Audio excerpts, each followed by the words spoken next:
అధ్యక్ష, తమరి అనుమతితో ఈ సంతాప తీర్మానాన్ని ప్రవేశపెడుతున్నాను. తెలంగాణ శాసనసభ సభ్యురాలు కుమారి లాస్యనందిత సాయన్న గారి మృతి పట్ల ఈ సభ తన తీవ్ర సంతాపాన్ని వ్యక్తం చేస్తూ శోకార్తులైన వారి కుటుంబ సభ్యులకు ప్రగాఢ సానుభూతిని తెలియజేస్తున్నది. అధ్యక్ష, 23/2/2024 నాడు సికింద్రాబాద్ కంటోన్మెంట్ శాసనసభ్యురాలు కుమారి లాస్యనందిత సాయన్న గారి ఆకస్మిక మరణం పట్ల ఈ సభ తీవ్ర సంతాపాన్ని వ్యక్తం చేసింది. ఇలాంటి బాధాకరమైన తీర్మానం నేను ప్రవేశపెట్టాల్సి వచ్చినందుకు నేను చింతిస్తున్నాను. కుమారి లాస్యనందిత సాయన్న గారి నాన్నగారైన కీర్తిశేషులు సాయన్న గారు నాకు అత్యంత సన్నిహితులు, ఆప్తులు. చాలా సంవత్సరాలు మేము కలిసి ప్రజాప్రతినిధులుగా ప్రజాక్షేత్రంలో పనిచేయడం జరిగింది. సాయన్న గారు అత్యంత సామాన్యమైన కుటుంబంలో 1951 ఉల్లబానగర్ నిజామాబాద్ జిల్లాలో జన్మించి కష్టపడి వారు 5 సార్లు శాసనసభ్యుడిగా, ప్రజా జీవితంలో కంటోన్మెంట్ బోర్డు మెంబర్గా, కంటోన్మెంట్ ప్రాంత ప్రజా సమస్యల పరిష్కారంలో వారు ఎనలేని కృషి చేసినారు. వారు సిట్టింగ్ శాసనసభ్యుడిగా ఉన్నప్పుడే ప్రజా జీవితంలోనే వారు మరణించడం జరిగింది. ఆ తర్వాత వారిచ్చిన వారసత్వాన్ని, వారు నెరవేర్చాల్సిన బాధ్యతలను, వారిని అభిమానించిన ప్రజల కోసం కుమారి లాస్యనందిత కూడా ప్రజా జీవితంలోకి వచ్చి వారు బ్రతుకున్నప్పుడే వారు కార్పొరేటర్గా, ఆ తర్వాత వారి తరఫున వారిని నమ్ముకున్న ప్రజల కోసం వారు శాసనసభ్యురాలుగా ఎన్నికై ప్రజా జీవితంలోకి వచ్చి కష్టపడి పనిచేయాలన్న ఆలోచనతోటి వారు ప్రజా జీవితంలోకి వచ్చారు. 5 సార్లు శాసనసభ్యుడిగా సాయన్న గారు చేసిన ఎనలేని సేవలను దృష్టిలో పెట్టుకొని వారి వారసురాలుగా లాస్యనందితను కంటోన్మెంట్ ప్రజలు వారిని ఎన్నుకోవడం జరిగింది. మనమందరం కూడా 37 సంవత్సరాల చదువుకున్న ఒక యువతి, వెనుకబడిన సామాజిక వర్గాల నుంచి చైతన్యంతో ప్రజలకు సేవను అందించాలని ముందుకు వచ్చినప్పుడు మనందరం కూడా మహిళా సాధికారత కోసం ఎదురు చూస్తున్న వాళ్ళం.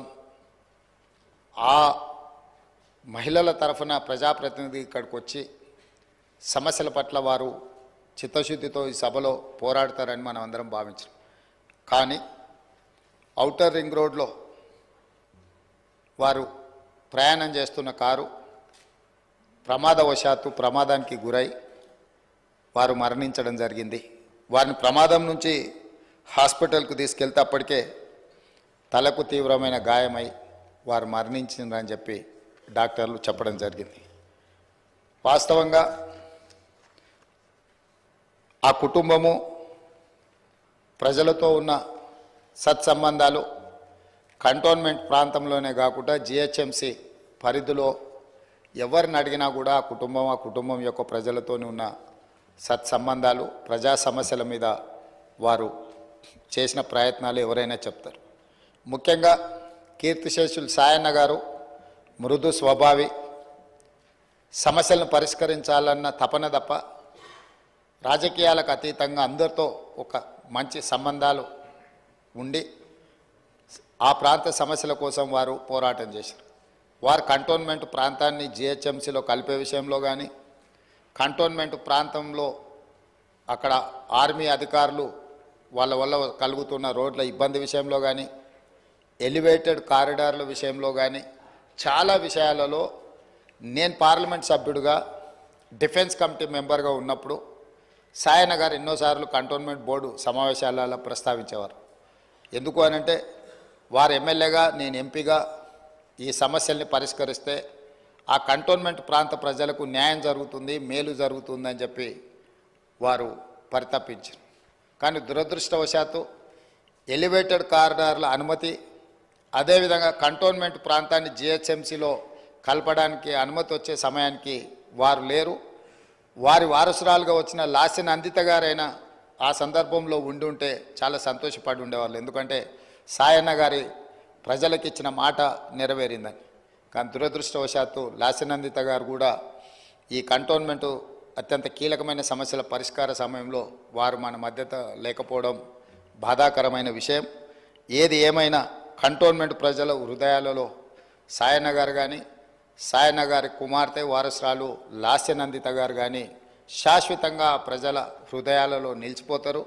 తప్పకుండా వారు ఏదైతే ఆలోచనతోని ఏదైతే ప్రాంత ప్రజలకు సేవ చేయాలన్న ఆలోచన ఉన్నదో, మిగిలిపోయిన పనులు ఉన్నాయో అవన్నీ ప్రభుత్వం తప్పకుండా పూర్తి చేస్తుంది.